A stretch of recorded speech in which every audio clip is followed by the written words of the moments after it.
speaker requires no introduction because it's me. And I will go through this fairly fast so that we can stay on schedule for lunch. So if you have anything you want to dig deeper into regards to what I say, then please let me know. During the break, I'll still be here for the whole conference, so you'll have plenty of chance to grab me. In actual fact, this is an adapted version of a presentation I normally do as a case study, but what I've done is I've adapted it to make it more travel specific and corporate travel specific, so you're a bit more aware of some of the implications it has if you are traveling in a potential area where there's an outbreak, and heaven forbid, pandemic. Pandemic's probably a little bit of a sort of a scaremongering word to use because we don't get too many of them, but we potentially have a threat on the horizon all the time of pandemics coming up. And what I'm going to be talking about is the good, the bad, and the ugly. Can you turn the sound up? No sound there. Okay, so I'll go through this fairly fast, and if you have any questions as we go through, by all means do that. We may not have time for questions at the end. So just very quickly about me, I was 33 years in the police, and that was pretty much what we ended up doing most of the time. Crisis management, sometimes I started the crises, sometimes I helped resolve them. But in this particular instance, and the reason I talk about this subject is because I was a member of the SARS 2003 emergency response measures during this particular time. And it was a pretty onerous time to actually be having to do this. And in actual fact, the Hong Kong police was very much front and center throughout the pandemic outbreak, because it was one of the few departments in Hong Kong who actually knew what to do and was happy to make decisions. So we ended up being the department of first resort and actually last resort. So we became very, very heavily involved in not only strategic decisions about how to respond to the crisis, but also tactical issues, which I'll touch on as we go through the presentation. You will notice in actual fact that, just a plug for the Hong Kong police, that they only recruit very good-looking people, models in fact. I somehow slipped through the gaps. Anyway, so if you want to join, you have to sort of keep that in mind as well. And I just wanted to mention that Hong Kong is in this particular part of the world. There was a suggestion that not everybody knows where some of these places are regionally. And the reason I actually do highlight this particular point is because even CNN sometimes misplaces Hong Kong's geographical location. So maybe you weren't in Buenos Aires when you had the slashing take place, because maybe you were in Hong Kong. So pandemics, very few and far between, thank goodness, and touch wood, there's no wood around here, but we don't get them too often. But as you saw from the 1918 pandemic, it was very, very significant, massive casualties all the way through. There's factors for that because it followed immediately after the First World War. There was a lot of poverty and health issues just generally within the population, and that made them more susceptible. But we don't get them too often, but it is suggested that there's going to be at least one pandemic every century by researchers, and arguably the next pandemic is very likely to be flu-related or one of these flu-related type threats. And if you actually look at the threat today, it's quite scary actually. You probably just stay in your hotel room if you've got any sense, because there's so many old threats re-emerging because they're now antibiotic resistant, or there's threats which have suddenly popped up in the last 20 years or so, which weren't there before, or they weren't recognized as threats at that particular point. As you see on the right-hand side, flu is very significantly a threat for the general populations because we're also susceptible and populations are getting quite big at the moment. So it's quite easy in terms of transmission to catch something. So I'll just do a quick scene setter. So we've got a video to play. Hopefully the sound is going to work. Thank you. And welcome back. It's been 10 years since the SARS epidemic erupted into public consciousness. The disease killed at least 700 people and infected thousands of others. It seems like the anniversary is being marked by yet another potentially deadly disease. 10 years ago, SARS became known to the world. 8,000 people in 24 countries were infected, with an official death toll of 774. Now a new virus is beginning to spread, and this Hong Kong researcher has been called in to help contain it. Yuan Kwok-Yun was one of the first to identify the SARS coronavirus back in 2003. As have been demonstrated in the case of SARS, the virus actually mutates very rapidly. Within actually a few months, the virus changed very rapidly and can adapt to very different situations in terms of animal host and in terms of transmissibility. So I think it is very important that we should be vigilant, but not worrying or panicking. That is not going to help. The new virus is called novel coronavirus. So far, it's killed 9 out of 15 people infected. cases have already been recorded in the UK and parts of the Middle East. And as with SARS, the concern is that in a modern world connected by international travel and business, it could spread fast.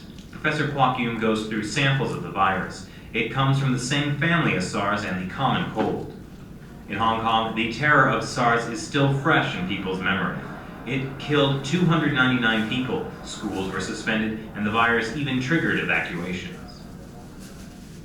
Yeah, and you can't overstate the fact that it was terror induced by SARS. There was SARS in Singapore, but it was certainly pretty bad in Hong Kong. And I can tell you the paranoia within the community was very significant.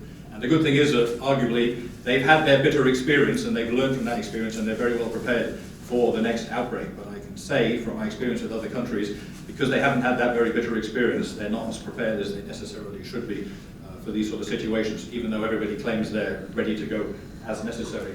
And of course, since SARS 2003, we had 2009 the swine flu, 2015 we had MERS, so they're popping up all the time, and as was mentioned, they mutate very fast. And every time there's a new outbreak, very typically, what's happening is that the epidemiologists don't necessarily know what they're dealing with. There's H5N1, H3N5, and it just gets very complicated for them to isolate what the issue is, and things like incubation periods, which has a massive impact on how you can respond effectively to those situations. And it affects very much how people enhance the contraction likelihood.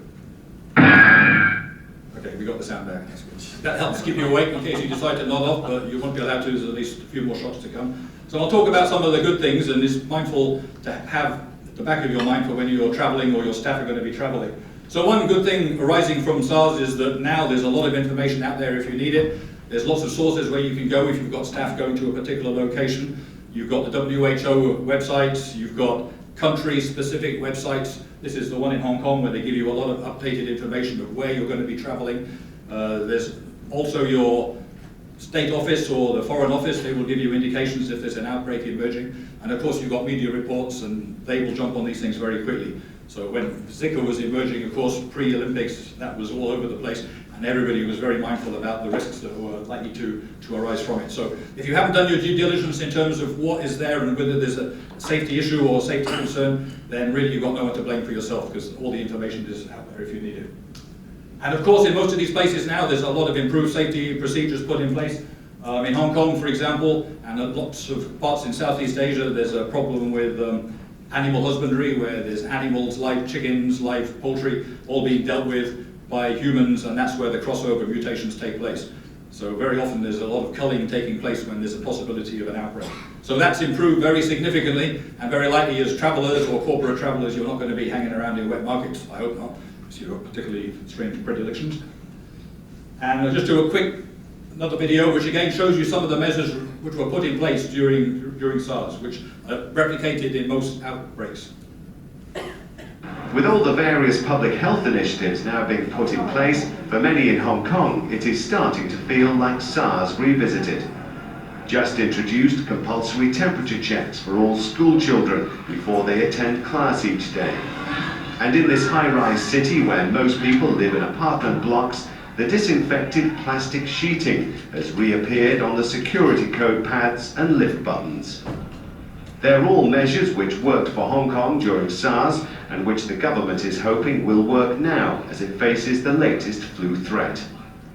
We are making preparation for in fact, all the worst scenario, although we hope that it will not happen, but still, I think we have to have a very comprehensive preparation for such possibilities. Clearly, Hong Kong people themselves are dreading any return to the dark days of SARS. I'll stop there because it goes on for a little bit longer. But certainly a lot of the measures which were used previously are proving to be effective, and they are used on a fairly regular basis when there's any indication of another outbreak emerging. So we've got improved readiness from the authorities. Sometimes they shoot themselves in the foot. This is something they've been doing recently, where they have pig dummies to try and replicate pig handling. So it looks a bit silly, so sometimes it does beg the question, how ready are they sometimes, if they're going to do that? A bit embarrassing really, if you ask me. But they have improved hygiene conditions, and that was used to be a big problem in traveling around Southeast Asia, because a lot of these infectious diseases are enhanced because of poor hygiene. So definitely traveling now, it's a lot better, but obviously you have to pay a close attention to your own personal hygiene, because that would make you vulnerable as well. in terms of what you're traveling. There's definitely improved shopping experiences if you come to Hong Kong. If you want to get some pretty exciting, sexy face masks, then that's the place to go. In actual fact, during these outbreaks, you get an increase in crime generally, so that's something to bear in mind though, because the CCTV can't pick up who's committed the crime because they've all got face masks on. They've all got the same face mask, so that's another corollary of what happens when you get outbreak potentially in the community. And of course, there's lots of intervention measures which you can put in place before you send your staff overseas. There's vaccinations that you can do, there's prophylactics you can do for anti-malarial tablets. You have to do due diligence on that as well, of course, because there was a big scandal in China last year where it wasn't related to flu, but they had some tainted vaccinations for rabies. So one of the advices I would certainly say is get all your vaccination programs done in your own country before you travel, because if you wait till you arrive in your destination, one is the hygiene of the vaccination program may not be up to standard, nor might the vaccinations that they're giving you. So that's something that makes you more vulnerable on arrival at the location. And there's lots of basic PPE that you can get, and most of it's more than adequate and sufficient to give you some modical level of protection. The one most typically used is the surgical face mask. You would only really need a more robust face mask if you're going into hospital or high-risk environments. And you can get these most of the time in most places, in a chemist. I went to the hotel earlier to get one as a visual aid, but they don't have any, so I did remind them that probably for passengers or visitors it's worth having a small supply, because if you ever need to have to give someone a face mask because they want it or they're spluttering everywhere, then you haven't got it available. I notice on the flights now, if I ask for one, they always have one, so that's good to see. But it's something it's easy to provide to your staff, and they can use it or not use it as they see fit. It's not just to protect you from droplets from other people spluttering all over you, but to stop you spluttering all over other people. So it's got benefits all around. Obviously, if you want to get a little bit paranoid about the whole thing, there's lots of other stuff you can wear, and looks quite cool walking around dressed like that, as I have done a few times. Not in public places, of course.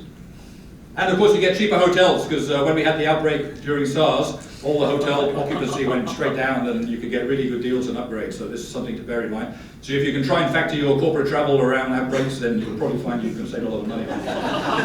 Just a suggestion. So let's talk about the bad very quickly. So you can't always rely on the authorities. I've already hinted sometimes some authorities are better than others in terms of response. If you recollect after the Ebola crisis in West Africa, the WHO were criticised quite significantly because they, first of all, declared the crisis far too late and their response measures were not quite as thorough as they could have been, with people actually going back to USA with suspected Ebola. So there's lots of things that they could do a little bit better, and in actual fact the first health minister during SARS was fired, and then she came in on board. She wasn't much better. She's not in the audience, right? Just checked earlier. But really, sometimes the incompetency of the authorities can actually make it more dangerous for other people. I did have a clip that I like to show because I can tell you from first hand the authorities like to play down the response. So they're not doing all they could do to actually put full mitigation measures in. Because there's lots of political ramifications by actually going full measure, because there's going to be economic considerations, downturn in tourism, etc. These have significant impacts on the government, and they're very reluctant to do that. But by failing to act promptly, they actually allow it to exponentially increase within the community, as we saw in SARS. So you have to be confident the authorities of the government are actually doing all they can for public health purposes rather than just to protect their own private interests. And I can tell you they will put in massive draconian measures in terms of legal powers. So in fact, Hong Kong has lots of draconian powers anyway, but they increased those to effectively deal with the SARS crisis. So you can have curfews, you can be forcibly quarantined, you can be forcibly repatriated, all sorts of measures which could impact on you and your staff, and I'll maybe touch on those a bit more. So I can pretty much guess that most authorities, most countries would very quickly and very promptly put in new measures to be able to do whatever they wanted to curb the outbreak. So of course there's a lot of extra travel stress if you're on a plane and you start coughing and then you arrive at the airport and then they're doing temperature checks and actually taking you aside to do verification of where you've been, how you're feeling. You could find yourself taken away for medical treatment and not getting to do the trip you wanted to do. So that really can put a lot of burden, and they do temperature checks. So if you've been on a hot, sweaty flight and you're one of those people who reacts quite negatively to stress like me right now, then you will have a higher temperature and they may take you aside for extra screening, and then you may not get to do whatever you plan to do in that country. And there may actually be travel restrictions. So there was actually a rumor at one point in Hong Kong that they were going to close the port of Hong Kong because the outbreak seemed to be exponentially increasing. So that created a massive panic. But if you're in the country and you're planning to leave and you have to leave and you're not allowed to leave for any number of reasons, that's going to massively impact on your ability to do business and to do travel unrestricted. And if you remember when they had the volcano in Iceland, that massively affected people. And the SARS outbreak lasted 3 months. So if you're stuck in Hong Kong because you can't get out for 3 months, then that's really going to have a massive impact on your personal freedoms for sure. And you start getting encapsulophobia, where you have a fear of public spaces, and maybe in some countries that's not a problem, but in Hong Kong it's very crowded, and you start really becoming quite paranoid walking around amongst the public, and you tend to want to avoid it, because that's how you catch it basically. And there's also a high risk of containment and confinement because of the experiences learned during SARS. They introduced quite draconian measures, and when we had the swine flu outbreak, and it was hardly an outbreak, there was one Mexican who suspected to have swine flu, so they found he was staying at this hotel and they quarantined it straight away, which was a little bit premature, a little bit overkill, but they didn't have any other cases, so arguably it was the right decision. So I've got another video here, so if you could show that one, please. An update on the swine flu virus in Asia to tell you about. Hundreds of hotel guests and staff remain quarantined in Hong Kong, while 2 confirmed patients in South Korea are discharged from the hospital.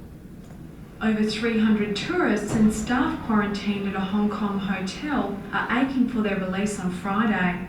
Central Hong Kong's Metro Park Hotel was placed under quarantine for 7 days last Friday after a Mexican man staying there was confirmed as the city's first H1N1 case. On Tuesday, Hong Kong Chief Executive Donald Tsang publicly apologised to the hotel guests for the inconvenience they are facing. Local health officials say the measure is necessary to contain the risk of a community-wide spread of the flu. Supplies from sympathetic relief organisations and well-wishers have been streaming into the hotel. I saw the articles on the newspaper. So they were stranded here for like 7 days, right? So I thought, maybe just give them some support. Let them know that someone outside is supporting them. So you can just imagine you've gone on a trip, maybe you did your due diligence, but somehow the government decides to overreact to a single person contracting the disease or suspected to have, and then you've lost your staff for a week because they're stuck in that hotel. I shouldn't really tell you this, but there was an anecdotal story to say that this is in the red light district, this particular hotel, and some guy had taken a prostitute in with him, and then he got quarantined before he could get rid of her, and unfortunately he was stuck with her for a week. So I don't know what the bill was by the end of the week. And the other thing is, he had to phone his wife to say he's had to do an urgent business trip, and she said, "That's interesting because I've got your passport here, where have you gone?" So he had a lot of explaining to do, and no, that wasn't me. And there's also a risk of being hospitalised. If you really start having a cough or sweaty palms or whatever, they may very well hospitalise you. And you can imagine in some countries, being hospitalised is far from ideal. Hong Kong public hospitals are very crowded and you're going to be stuck there. So you may need to factor in insurance so that you can put your staff into a private hospital where it'll be a lot safer.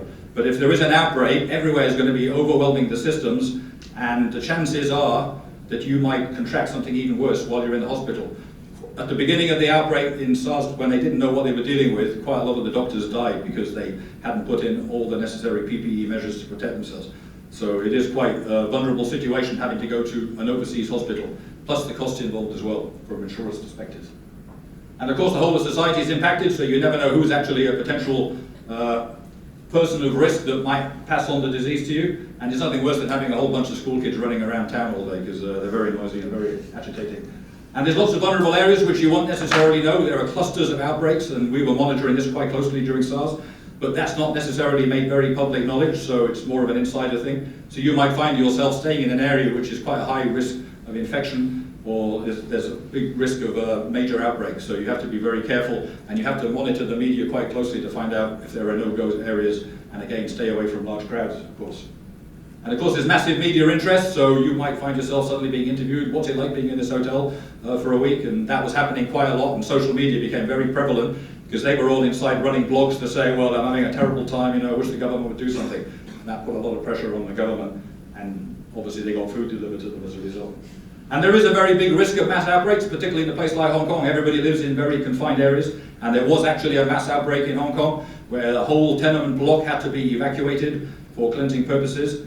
And if you're staying in a hotel where the whole hotel has to be not just quarantined but evacuated, then you're going to be caught up in all of that. So it's almost like a nightmare scenario that you might get caught up in that you only see in zombie movies. But these things do happen, and they did happen during SARS, I can assure you. School closures, I'm not going to elaborate on that one. And they've introduced new technology because of this particular risk. They're doing facial recognition for pigs in China. So now if a pig looks like it's a little bit poorly, they will not use it for your sausage for lunch. Which is a good thing, and it's obviously good for the pigs because they're very happy not to pulling funny faces on the facial recognition. I'm just kidding. I just made that bit up. Okay, so the ugly, and there are some ugly sides to it. I mean, the bad is bad enough, to be honest. So the fatality rates can be quite high, and the government did play this down quite significantly. But the truth is, if you got it, you had quite a high likelihood, particularly if you were young or elderly, of succumbing to it. And the highest death rate was in China, but Hong Kong was still pretty high, 299. Even Singapore got 33. So the chances of having it mean that you have to be quite concerned about your total safety, because you very well may die, and that has to be factored into your planning for your staff if they go overseas, if that ever happens, heaven forbid, but it might happen and you just can't be sure.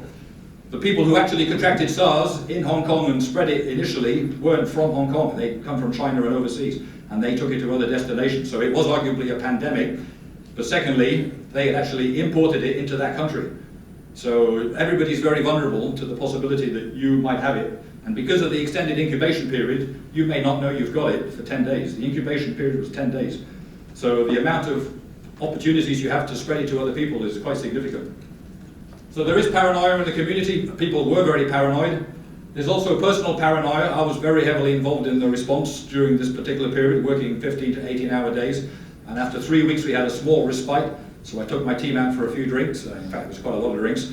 So I eventually got home alone. About 3 o'clock in the morning, I woke up with all the symptoms of SARS, because all the symptoms of SARS, and I was drunk at the time, so I wasn't really very clear thinking about it, and I thought I was about to die.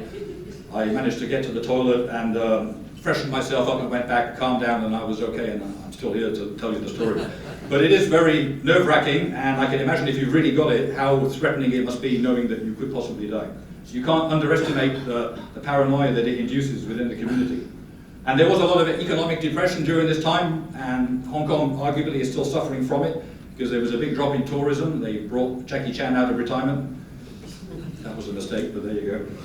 And there was also depression in the community. I'm heavily involved in suicide intervention related stuff, and you can see suicide rate in Hong Kong peaked in 2003, and the suicide homicide rate peaked in 2003 because of the implications of it. So it's not just about the individual health concerns, it's about health of the public community in terms of dealing with these sort of situations. So it's very pervasive and very problematic.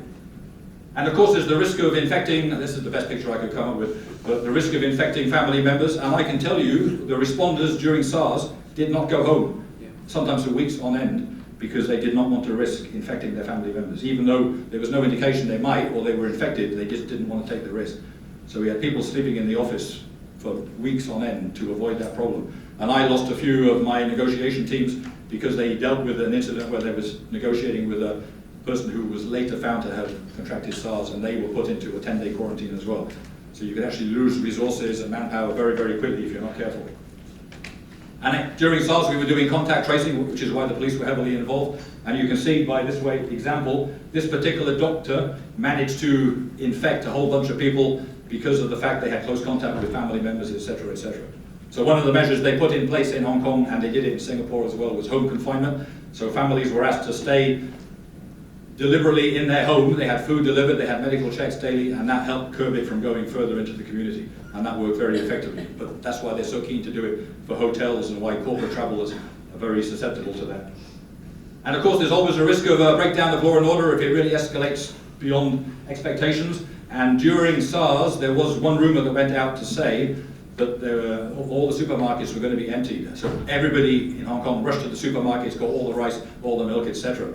And I don't think it's too many steps further before you start getting panicked response where people run out and start looting perhaps. Maybe not in Hong Kong because they were queued before they loot, but it's very orderly, but still, you never know. And isolation camps were set up. There were 2 camps put up for isolation of people suspected to have SARS, or to make sure they were properly monitored during the incubation period. And this is again from your worst scenarios when you have major pandemics that you see in the movies. This is not too impossible a scenario to consider. What are your plans? What are your response measures to look after and safeguard your staff in that situation? Because they're going to be very vulnerable. There may be a moratorium on communications, and then you've got duty of care for those people caught in that situation.